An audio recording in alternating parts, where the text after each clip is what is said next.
Hello everyone, welcome back to my channel. I'm TJ Santa Ana and you're watching Time, Space, and Line. Tonight I thought I would go over my first Hobonichi Techo, which was the cousin, and that was from 2022, last year. Thought I'd do a quick little flip through because this is going to be my example of one of my unfinished journals and planners. I did start this last year, very excited and gung-ho to one, have a Hobonichi, and two, to just start organizing my life again. I'm an artist, graphic designer by day, and I do a lot of different shows and events, and so I thought having a planner in my life would help me with sort of a regimented routine and system to get my thoughts organized, get myself organized. Otherwise, it's just a bunch of stuff in a bunch of different books. So I attempted the cousin, and it worked out well for the first couple of months of the year. And I took a trip, and when I got back, I just sort of fell off. So as you can see, I purchased the cover Cat Over Kanda. I can tell you who the artist is right now. I've since migrated a bunch of the goodies that were in here into my Hobonichi Techo Day Free, which is sort of my companion piece to my weeks that I'll be using for 2023. So the artist of this cover is Taiyo Matsumoto, and again, it's called Cat Over Kanda. It was just a really dope illustration, I thought, and he also did the different cats of the Louvre, which I believe was a graphic novel, and I love cats, so yeah, that's why I got it. So right off the bat, I stamped it with a rubber stamp that I carved, that I illustrated and carved myself. Wrote down 2022. For those of you who aren't familiar with the Hobonichi Techo systems, this is the cousin in the A5, I believe, and I like the size. I like this sort of, it just feels like a nice book. Very hefty to take around with you. I did take this when I traveled to the UK, and I think that was in part of the reason why it was hard for me to complete, was because it's just a beast to lug around. I did bring other journals with me, which I ended up filling, so that was another reason why it was hard to sort of get back into this once I got back, since I had other journals that I used. So first page, this is sort of my little vision board of sorts, if you will, that got me started for the year. Different things that I wanted to affirm, keep in mind, and accomplish throughout 2022. Like I said, I am an artist and a graphic designer. This is a sticker that I've illustrated and printed. My studio is at a print shop, so I have pretty easy access to get these stickers done, and I'm so grateful for that space. I'm an artist in residence at the Urban Art Shop, which is in a neighborhood here in San Diego.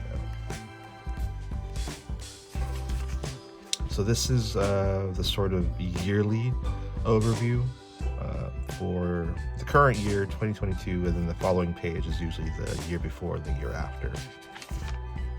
And then what follows that is an index for the current year, which obviously I did not maintain. And then the monthlies, the monthly calendars, which I tried to keep up with that in sort of doing a design on the left, and then filling out whatever events and main things that I wanted to keep in mind for the month, birthdays and such.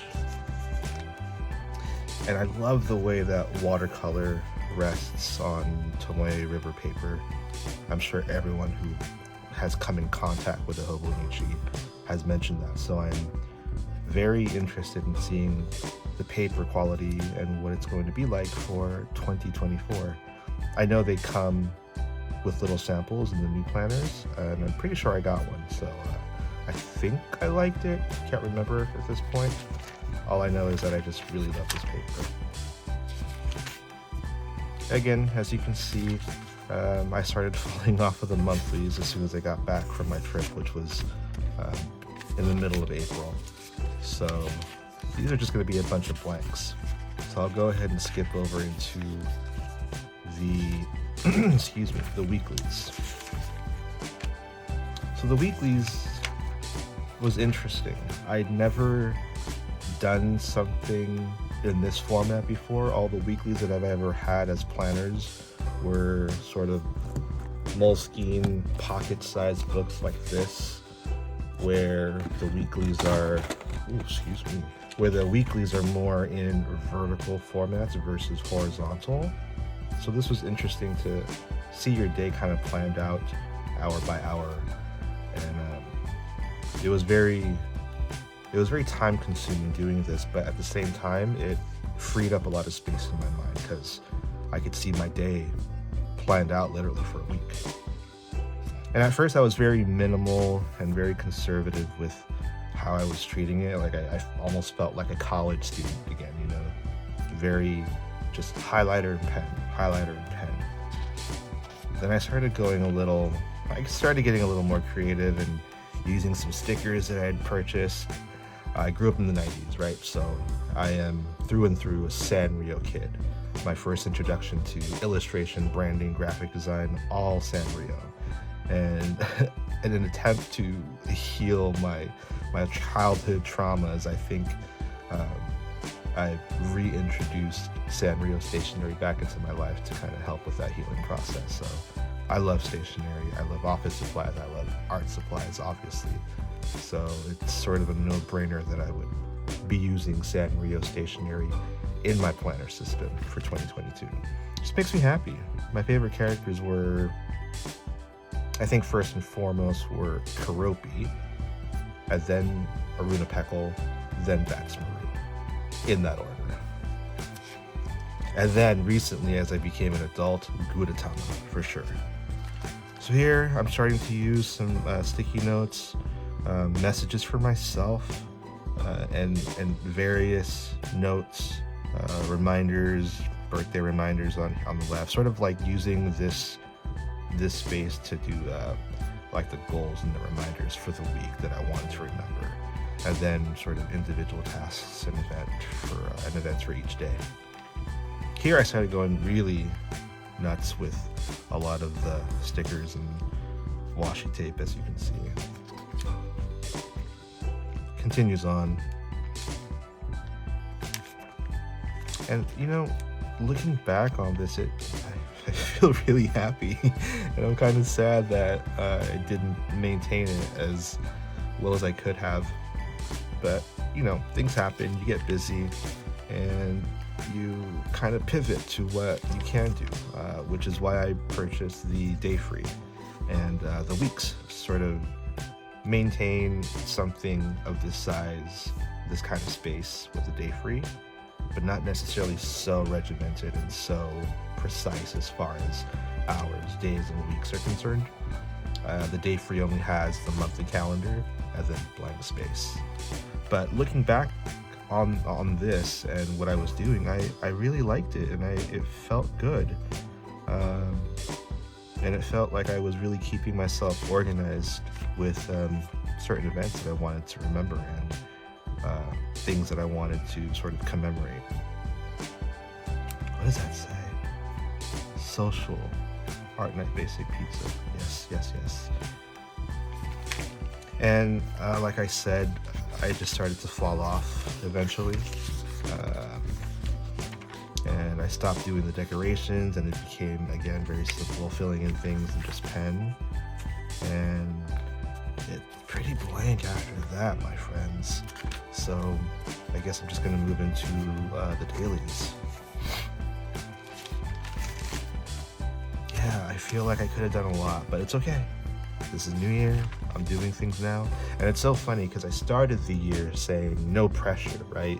Because I knew this was going to be sort of a book that had these dates for each day, and I'd have to go in, and to sort of time travel back would be a task in and of itself. And if I missed multiple days, it'd be many tasks. So I wrote no pressure for myself as far as what kind of layout I wanted to do, how I wanted to use the different sections of the cousin. So that's how I started it. And I wanted to do each first of the month with some sort of drawing or illustration or painting. Here I'm just using a brush pen that I purchased from Daiso, some Sarasa clip pens, and some watercolor. And then these guys are just the zebra mildliners. So yeah, as you can see, I just really jumped into it at the beginning of the year. This is when I got COVID, which sucked because I'd been good for the first 2 years of the pandemic, and 2022 came along and I got sick. So I was home a lot for about 10 days, and I was really in the Hobonichi and really playing with it. So was exploring a lot of illustrations. Some of the themes that I like to play with as an artist are time, space, line, nostalgia, consciousness, exploring different realities, which is why there's always fingers in my pieces pointing to different realities. Oh, and I use a lot of colored pencil too. I love color pencil, so you'll see that in here. Well, you'll see it in the first couple of months anyway. Documenting things that I did that day, schedules, a little bit of journaling for an event, after an event, and then always with a drawing or an illustration. I think this was one of my favorite illustrations from January of 2022. And I think I'm gonna have to scan this or digitize this, because every time I look at it, I get very happy. I'm pretty sure I was using my Pilot Kakuno extra fine fountain pen with this piece. And as you know, with the Pilot inks, they're not waterproof. So if you put something down with the pen, you can go back with a watercolor brush or any kind of brush and do some shading, some over painting.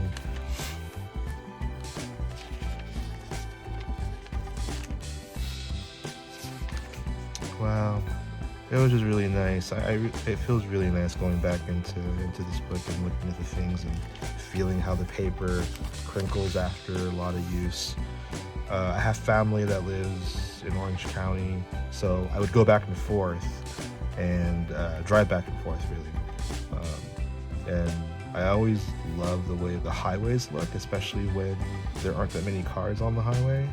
There are a lot of beautiful highways here in San Diego that I would love to draw one of these days, but on my way back I had to jot some of these highway thoughts down.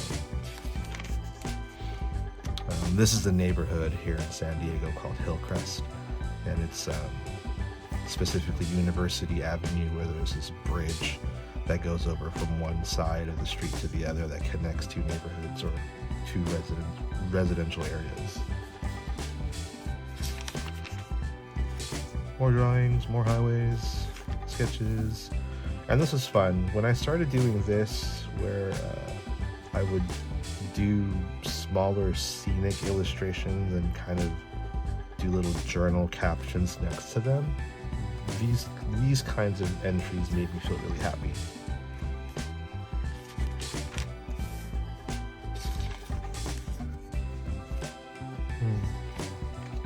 Yeah, like stuff like this. I love entries like this where there's writing, there's use of these different blocks, but I'm not necessarily putting a schedule down or writing tasks or events, but really just using it how I would use a sketchbook. I think that one of the other reasons I got the cousin, knowing that it'd be a daily where you have an actual date, right, printed onto the paper, was that it saved the task of having to date it myself, you know? So, I don't know. It was an interesting experiment, anyway.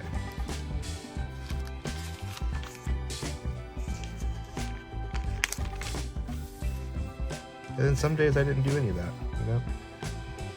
And I would tell myself to have patience. And then we started missing days.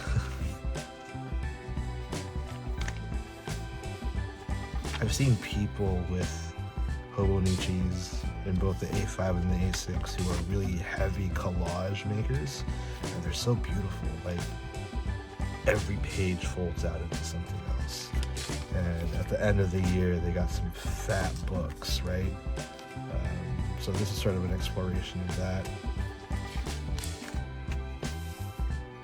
Color pencil, some Sarasa clip pens, watercolor. And this is mixing the Pilot fountain pen ink with some of the zebra mildliners and having those colors sort of bleed and muddle each other a little bit. I love that look. I love that sort of feeling. Oh yeah, I should photograph or scan this too. I like this page. So March is when it starts to kind of fall empty in some areas. It's chocolate. This is my attempt at drawing. Oh gosh, what is that drag queen's name? She was the first heterosexual drag queen on RuPaul's Drag Race. Gosh, so bad. So bad in that I can't believe I forgot her name already. She wasn't bad. She was alright. Again, missing spreads. So this is when I took this book on my trip to the UK, hence the name Faces and Places Revisited. And I was able to do some journaling, some painting, some collaging, but I would miss certain things. I'd forget to write stuff down, or I'd forget to put something in as far as like an illustration or some sort of memorabilia is concerned, right? And it kept happening because it was hard to take around. Like I said, I had other journals with me, so I brought those along and filled those up. And then sometimes I would get back from a place. For example, I went to Edinburgh, and when I got back to Brighton, I, did some collaging. So, I mean, I did do some time traveling in a sense, and that even makes me feel kind of like, I'm not using it properly, but, I mean, what's a proper way to use a journal, a planner, Who knows? I might even go back and fill this up some more, so. Some photos from a party that we had at my friend's house. It was a lot of fun. I really miss this book, but I'm excited to start the new one. Some monies. This was from the London Coffee Festival, which is so fucking amazing. It was so awesome. At the time, my friend was working at a cafe in Brighton, and so we had access to go to the London Coffee Festival as industry, and I got to go along, and it was a lot of fun. I got to use a lot of sticker bombing too. I love stickers, so wherever I can, wherever there's space, I will leave stickers behind. And this is a map of the actual festival at the brewery that it was held at. It's kind of a situation to unfold this, so I'll hold off. And yeah, like I said, I kind of fell off when I got back to the States after this trip. And so the rest of the year from April on is very sparsely filled. As you can see, pretty empty. I did some stuff, like what is this? July. I filled in some things, some notes, ideas. I was able to sort of fill in things that I knew happened on these days just to have something in there. But again, sort of the energy and the gung-ho feeling that I had in the beginning of the year when I first started this book kind of fell to the side. Because I was using other books. I was moving around from sketchbook to journal to planner, and things were happening. I was getting busy. I had a lot of shows, different events. So I do things like this where I would just be like, all right, this happened on this day. Let's put it in, etc. And had some family members pass away, unfortunately, this year, really in the last couple of months. And so I wanted to at least mark that with some photos. This is my aunt, and this is my uncle, and they both passed away within a week of each other, which was really wild. I also did the turkey trot, the 5K turkey trot this year, which was a first for me, so I put that in there. And I think I used, and this is the funeral for Aunt Sally, and I like using the Instax photos because it kind of saves you sometimes from having to do much more if you don't have the time. So it's sort of enough for me when I see this. But again, I mean, I love doing this kind of stuff, don't get me wrong, but on days where I don't have the energy or I couldn't do something, this suffice. Very minimal stuff, really. And I was trying to play catch up, right? As you can see here in December. And I think around this time, 12/17, is when this guy came in, which is my Hobonichi Weeks Mega. And so I started migrating and moving stuff into there. So for those of you who are just wondering if you should invest in a Hobonichi, whichever size, whichever style, whichever version, I say do it still. I'd say go ahead and experiment, go ahead and try, and don't let this sort of discourage you. If anything, let it encourage you to give it a shot, because it really does elicit a kind of joy of journaling and planning, looking at your day and seeing it in a different way visually, especially if you're a kid who used to love stationery and Sanrio and stickers and collaging and all that. I'd say give it a shot, or give any kind of journal a shot. But if you're specifically looking at the Hobonichis, and you were kind of waiting for the rush to go and for the hype of the new year to kind of pass, and you're kind of just thinking about it now, which is what I did in 2022, I'd still say go for it. You're never going to know unless you try it. So who knows, you might succeed and you might be able to fill in the gaps where I couldn't. And if that even happens because you saw this video, I'd be happy. So I think after January is when I'll do a flip through of my Hobonichi weeks, just to kind of give an update of how I'm doing, how it's going, where it's going. But for now, I think that's it. This is primarily what I want to do. So if you've made it this far in the video, thank you so much for watching. And if you were inspired or were encouraged, or if you got some sort of insight from this video, please give me a like and consider giving me a follow. Still have a lot of journals to go through because I love sharing them. They make me happy. And if I could, I'd love to make you guys happy looking at them as well. So thanks so much, and I'll see you next time.